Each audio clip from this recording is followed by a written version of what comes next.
I am sweating. Whatever. Too late.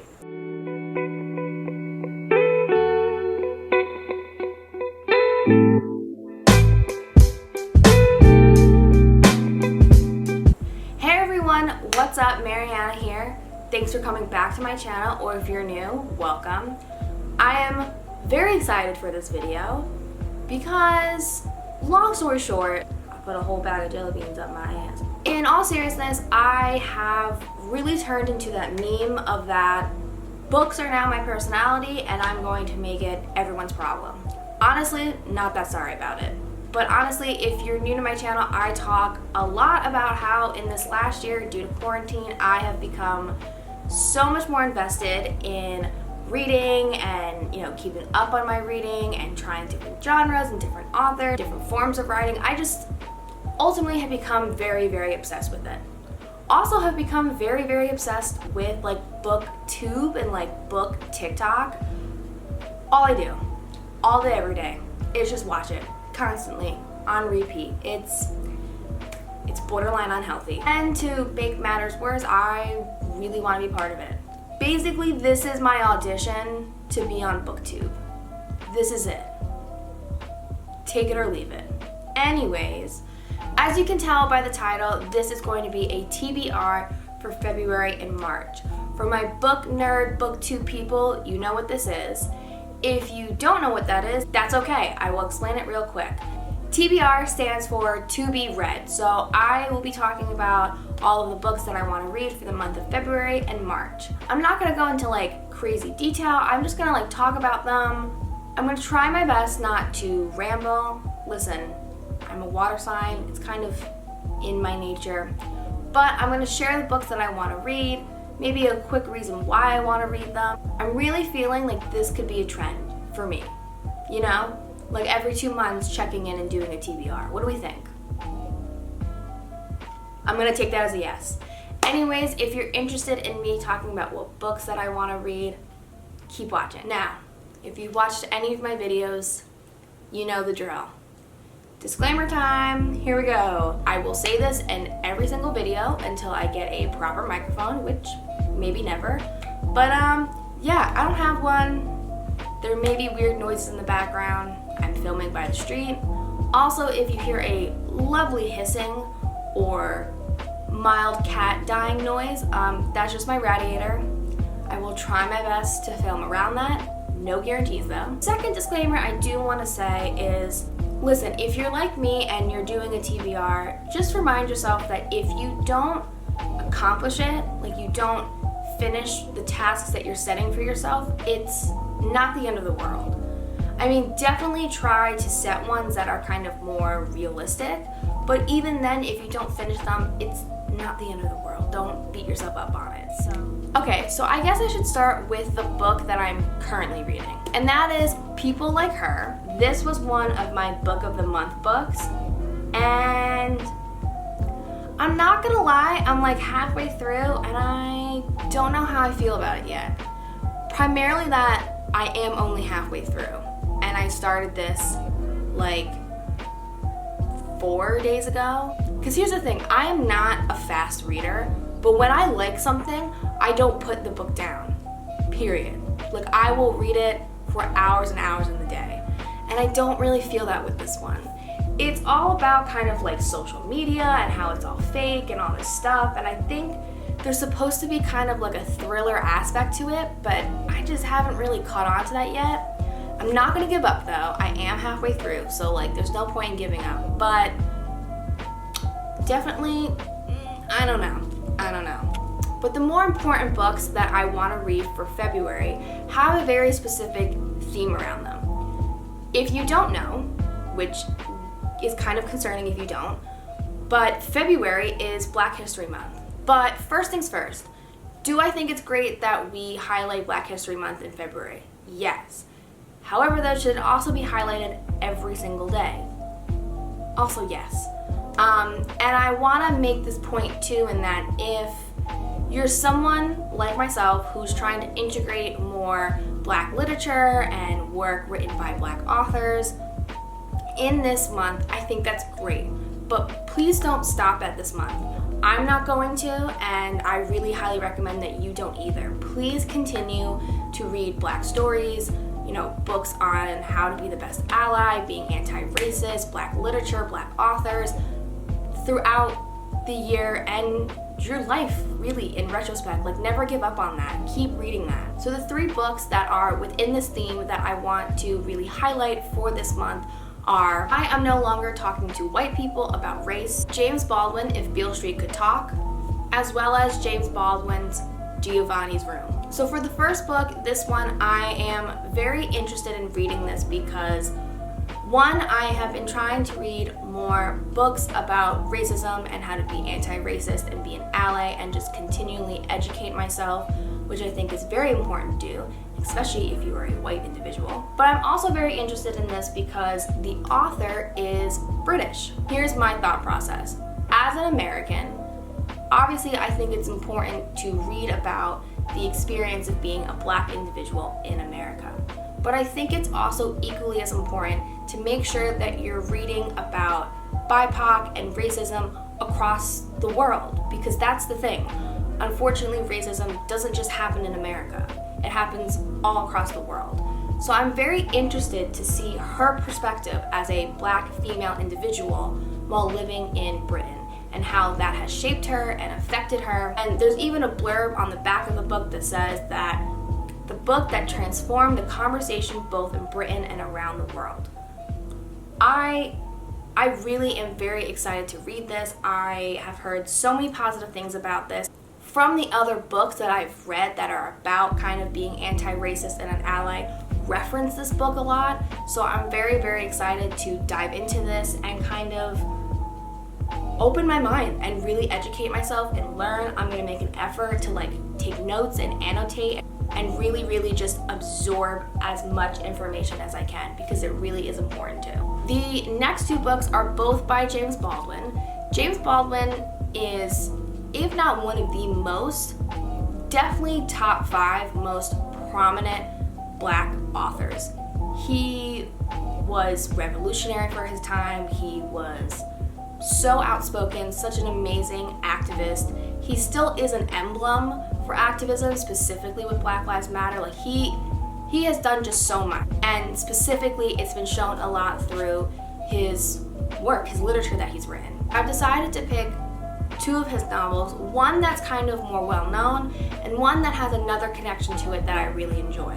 So the first one is If Beale Street Could Talk. This book is probably, I think, one of his more well-known ones, one that is more mainstream, one that more people know, and I think they kind of correlate when they think of James Baldwin. As you can see from the sticker, it has also been turned into a major motion picture. I actually have not seen it yet, and I want to see it, but I think I'm going to wait until after I read it and kind of see the comparison. But from what I know, the book takes place, I believe, in the 1950s or 60s in Harlem, and you have this couple, a young couple, they're pregnant, and I believe what happens is the boyfriend or husband, I don't know their relationship yet, gets accused of, I think it's rape, and is wrongly thrown in jail. And you kind of see their relationship unfold. That's at least what I have heard and what I got from kind of the back of the book. I'm very excited to read it. I love the fact that it's in Harlem, in New York City, as well as also equally excited to read the book and then watch the film. So the next James Baldwin book that I'm reading is Giovanni's Room. The reason why I wanted to read this book is because obviously it has the recognition of being written by James Baldwin, but also plays a really prominent role within the queer community. Basically, the best way to put it is that this book ran so Call Me By Your Name could walk. From everywhere on the internet that I could read, this book is really the catalyst for a lot of queer literature and was very significant because of not just the content of the book, but the fact that it's one written by James Baldwin, who is a Black individual, but also because that it was like a success, like for its time. Last time I checked, it's 1956. This was written in 1956. And now I don't know if it was mainstream in America, but I do know, I think it was highly recognized in Europe. And that, to me, is just so awesome. I think, you know, queer literature is also something that I really want to integrate more in my life and read more, and I think why not do kind of like 2-in-1 for this month, and I think what better way than checking out this book, so I'm very, very excited to read this one. So those are the 3 books for February. I will say I do have A Promised Land by Barack Obama on hold on Libby to listen via audiobook because I'm almost done with Becoming by Michelle Obama, and it's just so nice to hear them tell their own story, and I really, really want to listen to his and kind of almost compare the two in a way, but of course, you know, hear his own story. But I'm just very interested to see like how he talks about the relationship, like how he talks about how they met and like fell in love and stuff, because they give me very opposites attract kind of vibes. The one thing with that though is that last time I checked, it's still at 16 weeks. No, you heard that correctly. I have to wait 16 weeks. And listen, it's not the end of the world. It's not that big of a deal. It's more the fact of that when I put it on hold initially, I was in the place of 1,561, and now I'm at 1,421. Actually, let's check right now too. Let's see where I am literally right now, because that was the other day. Nope, haven't changed. Haven't changed a bit in the last 24 hours. Cool, you know what? It's fine, whatever. Now let's dive into books that I want to read for the month of March. The first one I want to read, I am so excited about. I can't even express how excited I am to read this book, and that is Ready Player One. Ready Player One, if you don't know, just for quick context, is a story that takes place in the future. I believe the year is 2045, and everything is virtual reality. Well, not everything. You do have reality, but reality kind of sucks. So everyone instead just goes to this virtual reality called the Oasis, and the creator of it left these Easter eggs, and whoever found them could gain control of the Oasis. So you follow Wayne, I believe his name is, and his friends as they try to kind of beat the bad guys in getting the Easter eggs and taking control of the Oasis. I absolutely love this movie. I love this movie so much. It's honestly one of my favorite Steven Spielberg movies.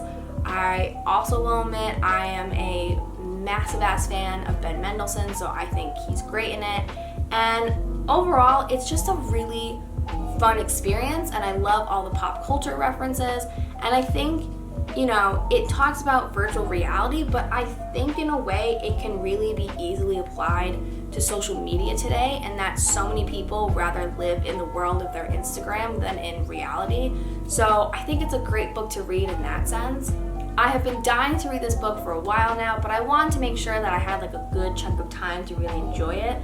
So I hope with March coming around, I will have time to do that. So I'm really, really, really excited for this.